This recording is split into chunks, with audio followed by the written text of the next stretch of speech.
Wakoze urubanza ta media tubanje mbere na mbere kwasuza twifuriza ibihe byiza aho mwerereye hose. Abavuga Ikinyarwanda, abacyumva, abo duturanye mu biyaga bigari, mu karere, ku mugabane wa Afurika, abari i Burayi, mwese twifuriye ibihe byiza. Uyu munsi ikiganiro cyacu cyerekeye kumenya uko bigenda mu gihe habaye ukwandika nabi umwirondoro w'uwahohotewe n'impanuka yatewe n'ikinyabiziga kigenzwa na moteri ku butaka. Twasubiye inkuru tuvuga ku makosa yakorwa na bamwe mu banyamakuru n'abitwara nk'abanyamakuru ku nkuru zivuga kwitabwa muri yombi bya Ndimbati. Iyo nkuru iba nkacishamo ituma tudakomeza ibiganiro byacu ko byari bikwiye, ariko iki kiganiro ushobora kucyumva amenye ko ari ikiganiro n'ubundi gikomeza ku bijyanye na dosiye zerekeye impanuka zo mu muhanda. Kora imbuzi haruguru rero iki kiganiro cyacu cyerekeye kumenya uko bigenda mu gihe habaye kwandika nabi umwirondoro w'uwahohotewe n'impanuka itewe n'ikinyabiziga kigenzwa na moteri ku butaka. Umuntu aribeshya. Birashoboka mu gihe cyo gupima impanuka ko haba ukwibeshya mu kwandika umwirondoro wayikomerekeyemo cyangwa wayipfiriyemo. Ukwibeshya gushobora guturuka ahantu henshi. Gushobora guturuka ku mugenzacyaha wapimye impanuka, cyangwa guturuka ku byangombwa wakomerekeye mu mpanuka cyangwa wayipfiriyemo bamusanganye. Reka turebere hamwe ukwibeshya guturutse ku mugenzacyaha wapimye impanuka. Mu gihe cyo gupima impanuka, uwo mugenzacyaha ashobora kwandika nabi umwirondoro w'uwahohotewe. Dufate urugero, akandika amazina abiri kandi uwahohotewe afite amazina arenga. Ashobora no kwibeshya ku nyuguti zigize izina, agira izo areka cyangwa yitiranya. Urugero, reka dufate aho umuntu ashobora kwandika mukunzi aho kwandika mutunzi, sugira aho kwandika rugira, rugengangabo aho kwandika mugengangabo, umuntu akandika damuru aho kwandika Jean Damuru, cyangwa umuntu akandika Jean Damuru kandi uwahohotewe ari Damuru. Uto dukosa dushobora kuvuka, ariko iyo tuvutse ntabwo uwitwa niba uyu mwanya Amani Jean de Dieu banditse Amani de Dieu cyangwa Amani Didier, kige ntabwo azaba ari yewe, azaba ari undi muntu. Ayo ni amakosa ashobora gukorwa bitewe no kuvuga ngo ntacyo bitwaye, cyangwa umuntu agahita yandika vuba vuba akibeshya mu buryo bworoshye. Kuko urumva umuntu kwandika mutunzi akandika mukunzi n'akantu umuntu ashobora kwibeshyaho. Sugira umuntu akandika rugira, cyangwa umuntu utwaga rugira umuntu akandika sugira, biroroshye kuba umuntu yabyibeshyaho. Reka noneho turebere hamwe uko kubeshya guturutse ku byangombwa wakomerekeye mu mpanuka cyangwa wayipfiriyemo bamusanganye. Hari umuntu ushobora kuvuga ngo byashoboka bite ko kwibeshya kwaturuka ku byangombwa basanganye umuntu. Muri pratique hari aho byagaragaye ko nyuma y'ipimwa ry'impanuka uwayipfiriyemo bamusanganye ibyangombwa yari yarakosoje. Yongera yarakosoje amazina muri NIDA, bamuhereza irangamuntu nshya. Yarangamuntu nshya aribagirwa ayisiga mu rugo agendana ya indi yakosowe. Bivuze ngo iyo bamusanganye yari ikosheje, ntabwo yari ihuye n'amazina ye nyakuri ari mu iranga mimerere. Bigenda bite rero kugira ngo dosiye ikosorwe, uregera indishyi cyangwa usaba indishyi azibone? Mu by'ukuri iyo banditse mutunzi kandi umuntu yitwa mukunzi, bakandika Dedi kandi umuntu ari Jean de Dieu, cyangwa bakandika Didi, icyo gihe ntabwo aba ari wa muntu, baba bisaba ko bakosora. Kuko iyo umwishingizi w'umushoferi mu cyaha ari mu makosa, iyo bamugejejeho dosiye bazanamo attestation d'identité complète, donc icyemezo cy'umwirondoro wuzuye, attestation de vie, icyemezo cy'uko umuntu ariho, attestation de naissance, icyemezo cy'amavuko, biba bihuye n'umwirondoro we uri mwirangamimerere. Iyo rero abonye rya zina ridahura na bya bindi nabyo byemezo yeretswe cyashyikirijwe, ntagashobora gutanga indishyi, ahita abona ko uwo muntu atari we, anagira impungenge z'uko uwo muntu haje nk'amarangamutima hazaza noneho mwenyewe wa muntu nyirizina yaka indishyi. Ikindi nanone harashobora kuvuga ngo bitwaye iki ko uwo bazihabo hari ibyo yagaragaza bakazimuha. Abagenzuzi mu gihe cyo kureba piyese bagomba kugenzura ko indishyi zahawe wari uzigenewe. Iyo zatanzwe gutyo aba ari ikosa rikomeye mu ibaruramari. Bivuze ngo baba baruramari nabo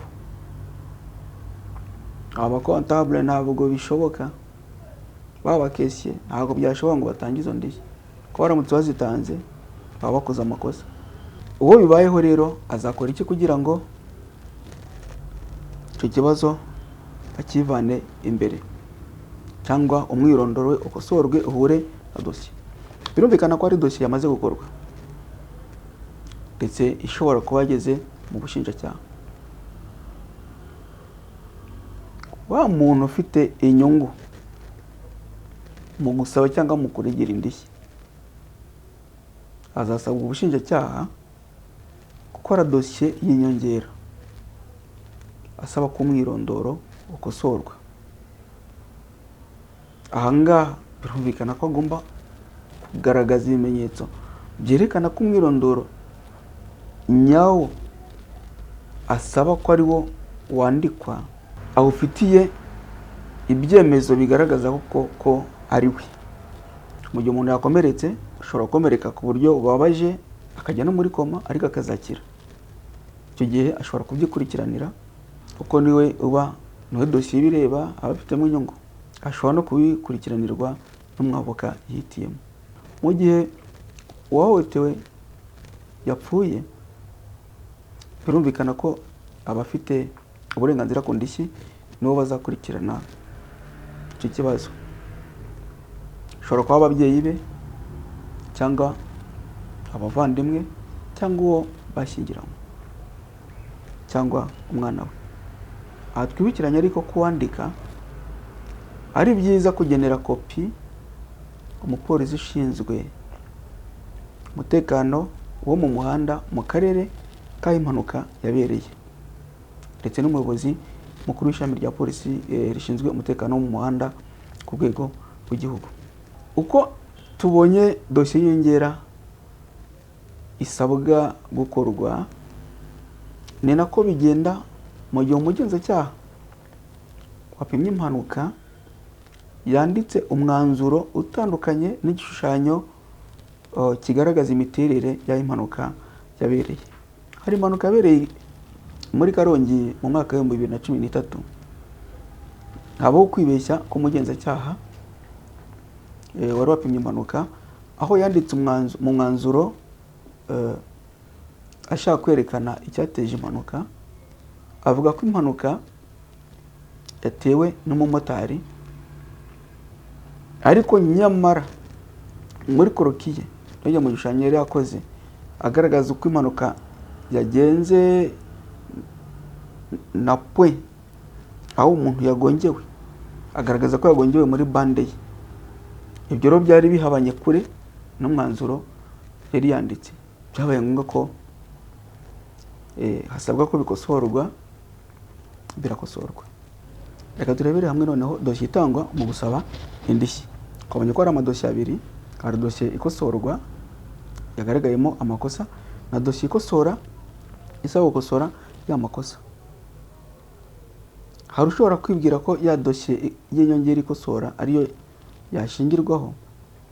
Nibyo koko ishingirwaho, ariko nanone imbere y'umwishingizi w'umushoferi wakoze amakosa hatangwa za dosiye ebyiri.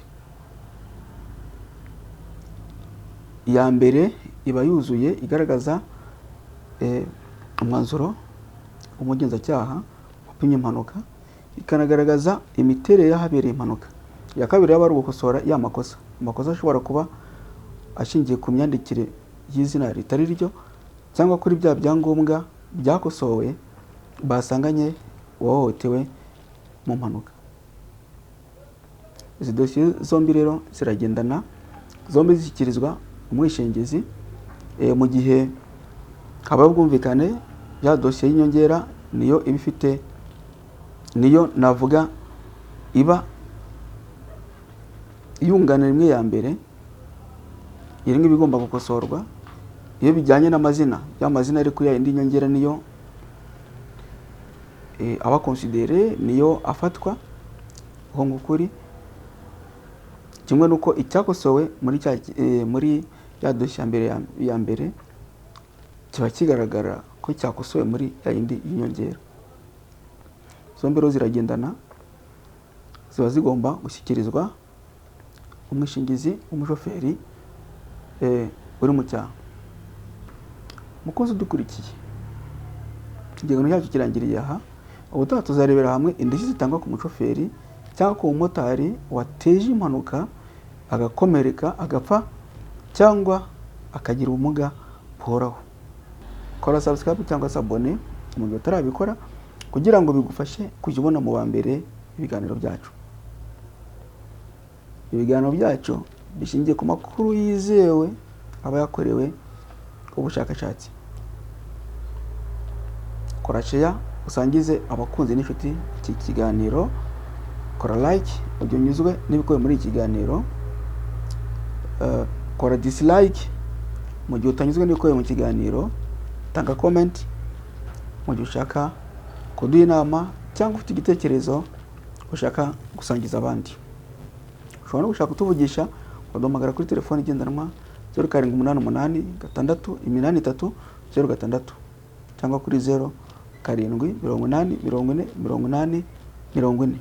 Ushobora kutwandikira kuri email urubanza1@gmail.com cyangwa kuri kesiyangu@gmail.com. Mwari kumwe n'umukunzi wanyu Maître Jean de Dieu. Ciao.